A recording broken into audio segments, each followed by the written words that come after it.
आपल्याला सांगतो, गेल्या 29 तारखेला मी एक बैठक घेतली होती आपली पार्टीची तिन्ही तालुक्याच्या. त्या तालुक्यामध्ये सर्व कार्यकर्त्यांना मी सांगितल्यानंतर आजपासून मी महाविकास आघाडीतून बाहेर पडतो. त्यावेळी त्या कार्यकर्त्यांनी मला तसं काय एकदम नाही, प्रत्येकाची भावनिकी असतो, मला 2 तास माझ्याची चर्चा केली, सर्व काय होतं.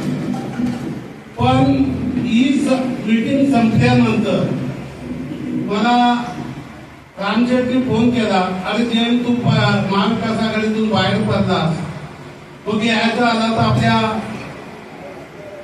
बीजेपी मध्ये या. तुम्ही सांगितलं रामशेठ मला कार्यकर्त्यांची चर्चा करावी लागेल, का माझा तो एकट्याचा निर्णय असू शकत नाही. आणि त्याप्रमाणे मी चर्चा केली कार्यकर्त्यांची. आणि आज तो दुपारी 1 वाजता त्याच्यावर पडदा पडला.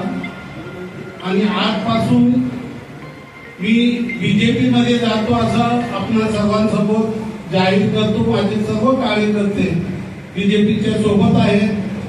आता या अशा परिस्थितीत तो पक्षप्रवेश कुठं करायचा, ती जागा रामशेठनी विचारलं मला, आपण हे कुठं घ्यायचं पक्षप्रवेश.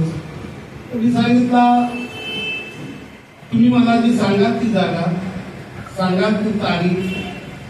आणि त्या पद्धतीने त्यांनी सांगितलं 7 तारखेला भगत साहेबांची पुण्यतिथी आहे आणि ते माझ्याच गावातले आहेत, माझे तसे गुरुच. भगत साहेब, तात्या, दिबा पाटील, विवेक पाटील असतील, ही सर्व नेते मंडळी गुरुच आहेत. आणि एका आमच्या नेत्याच्या पुण्यतिथीच्या दिवशी पक्षप्रवेश करण्याचा आपल्याला पहिल्यांदा असतो. दुसरा एक पक्ष शेका पक्ष सोडून पहिल्यांदाच बीजेपी मध्ये जात असताना आणि भगत साहेबांसारखा निष्ठावंत आणि चांगला काम करण्याचं आम्हाला जे गुण धडे घडवले, त्यांच्यासारख्या पुण्यतिथीच्या दिवशी माझा पक्षप्रवेश होतो, याच्यापेक्षा मोठा आणखी आनंद कुठला नाही.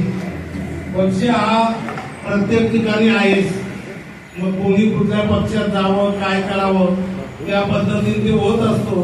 तर ते सर्व नीट क्लीन झाल्यानंतर आता मी आपल्या सर्वांच्या पत्रकार परिषदेमध्ये जाहीर केलंय का मी आजपासून बीजेपी मध्ये ऑफिशियली ज्या दिवशी माझ्या खांद्यावर काय याच्यावर त्या दिवशी मी ऑफिशियली झालो, पण आजपासून मी बीजेपी मध्ये पक्ष प्रवेश करण्यास तयार झालेला आहे.